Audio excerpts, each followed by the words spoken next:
rather than go through this PowerPoint and give you the truncated thing, we're going to spend the next, 15 minutes or so, 15, 20 minutes or so, I'll save at least 10 at the end, talking about the music of Trinidad and Tobago.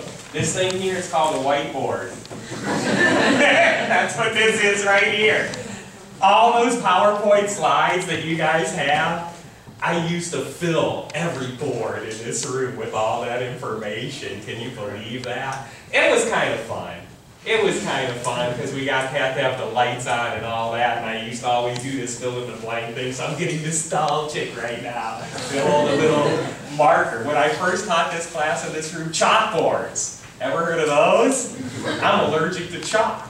So that was something else. I had to have my little chalk holder and everything, and it was really funny. So I mean, the little transitions that I've seen is very, very, very interesting for me. But Trinidad and Tobago, I always say, I save the place that I've been to the most and the music I'm most familiar with for last. And if I shorten anything in the class, I shorten the thing that's my favorite music in the world. So I guess that I'll continue to do that too.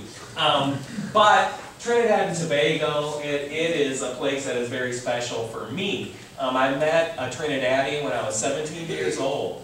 I was playing in the National Honor Band, a band that was a nationwide band that met in Chicago. 2 kids from every state got nominated to participate in this band. It was a 100-piece band. We played big shows in Chicago at a big music festival there, and it was a fantastic experience. I was a senior in high school. I showed up early for a rehearsal one day because if you're a percussionist, guess what you do? You show up early. You always have stuff to set up. You always have stuff to take care of. And rehearsing right before us in this space was this high school from Minneapolis steel band. All these steel drums, and I had never seen one live before. I had seen it on Sesame Street. I had seen it on TV, but I never saw the instruments before. Obviously, this is a steel drum right here, a steel pan as we'll learn to call it. I saw this group play, and they just blew me away, and they were all kids my age. And I was just like, oh my God, I got to do that one day. And I walked up to the gentleman who was the leader of the band. It makes me get sentimental when I think about this because he became my teacher.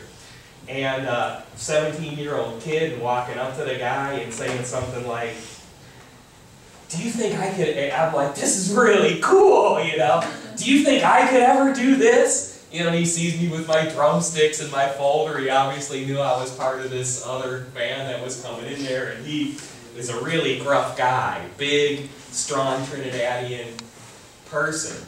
And he looked at me and he said something like, he goes, whatever you're doing, he goes, you're calling it music, right?